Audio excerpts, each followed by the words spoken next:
Hello, alors aujourd'hui je vais vous montrer comment on va passer de cette image sur Photoshop à ça.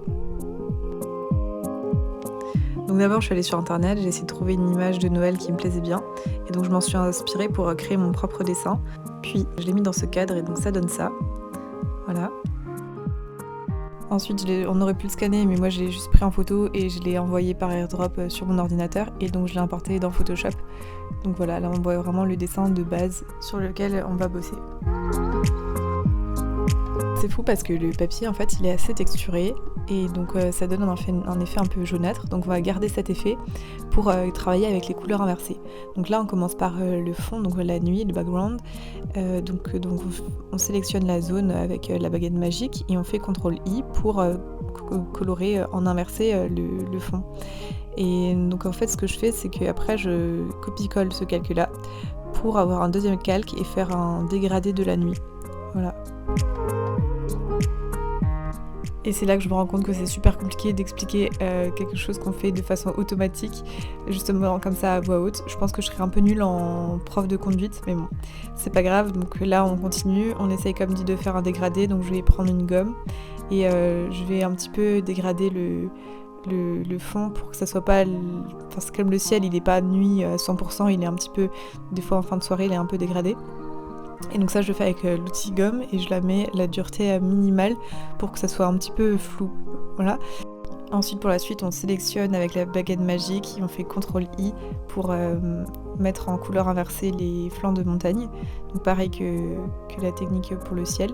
Et ensuite je copie-colle en fait chaque zone que j'ai sélectionnée pour cette fois-ci les mettre en blanc et pour faire de nouveau un dégradé sur les flancs de montagne pour qu'on voit pour qu'elles se différencient, parce que là elles sont tellement collées qu'on ne voit pas vraiment quelle montagne est laquelle, et en fait avec le petit flou blanc qu'on fait avec la gomme, ça va un petit peu différencier les montagnes et ça va donner un peu de reflet, de relief.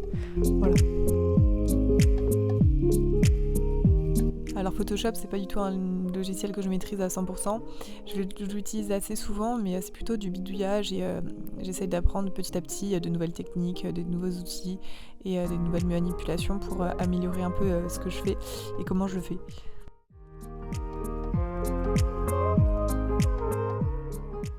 Donc après les montagnes, je me suis dit qu'il fallait un petit peu ornementer ce ciel et en fait je suis allée chercher sur internet des étoiles donc en PNG que j'ai directement importé dans mon dessin, et donc c'est des petites étoiles blanches comme ça que je vais placer en haut des montagnes pour donner un petit effet nuit et ça fait un peu un effet neige aussi, donc j'en place un aussi à côté de la lune et donc ça donne tout de suite un petit plus, un petit truc en détail sur le dessin que je trouve assez joli.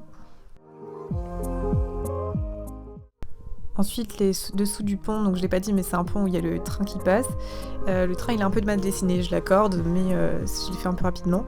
Et donc on va faire pareil, on va sélectionner la zone et on va la faire couleur inversée pour avoir un genre de bleu qui ressemble au bleu de la nuit. Pour le haut pareil, je voulais un petit reflet, donc j'ai copié-collé la zone et je l'ai mis en couleur inversée, donc en blanc. Et j'ai un peu modifié pour que ça fasse un bleu blanc. En fait, le dessin il se construit un petit peu avec le travail de l'ombre et de la lumière. On voit vraiment que c'est l'ombre qui met en valeur les parties un peu plus claires et inversement. Et je pense que je réutiliserai cette technique pour d'autres dessins. Du coup, une fois que le reflet de l'eau il est fait, je m'attaque au premier plan, donc c'est les arbres, les sapins. Donc le pont je décide de le laisser dans la couleur blanche parce que la couleur beige parce qu'il rend bien comme ça. Et donc pour le premier plan je sélectionne les arbres donc avec l'outil sélectionné. Et donc on va inverser les couleurs, donc ça va donner un bleu, puis après on va faire CTRL-L, c'est pour les niveaux de gris, et donc on va aller vraiment foncer les arbres pour qu'ils deviennent presque noirs, pour vraiment ça fasse du contraste et qu'on les voie bien au premier plan. Et donc après j'ai sélectionné au pourtour du cadre parce que je trouvais que ça rendait pas trop bien et je voulais le supprimer. Et donc pour vraiment juste avoir l'image à partir du cadre du dessin et pas le reste du papier. Voilà, donc je l'enlève, pareil je l'ai fait avec sélectionner et j'enlève après ce qui reste avec l'outil de sélection et suppression.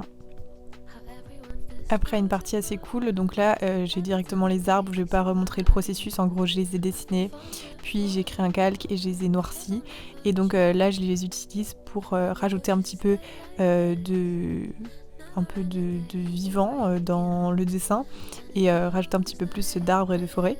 Et donc j'en mets 3, donc les copicales, hein, c'est vraiment les mêmes, on voit qu'ils sont pas super bien dessinés, mais je trouvais que ça rendait bien, ça faisait un petit effet graphique. Et je n'en mets un dernier à droite, ou 2 derniers même à droite. Et ensuite on va passer aux arbres sous le pont parce que je voulais mettre encore quelques petits sapins sous le pont pour encore un peu égayer le dessin.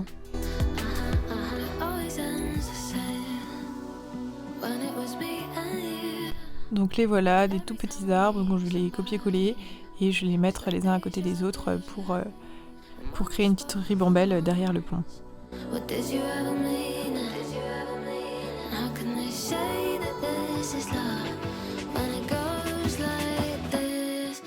Et après, je crée une sélection rectangulaire et je fais CTRL inversé pour avoir une ligne plus définie au niveau du train.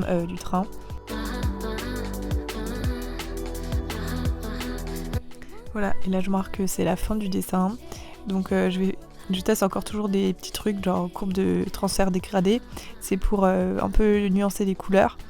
Et donc là j'ai mis une courbe en noir et je vais la changer en bleu. Donc en fait le dessin il va être bicolore, il va être bleu et blanc avec un dégradé du bleu. Et j'essaie de trouver mon bleu et voilà, ça donne ça aussi. Donc je trouve ça aussi chouette, mais je préfère avec les couleurs qu'on a fait au début, c'était un peu plus chaleureux. Et donc on va le garder comme ça.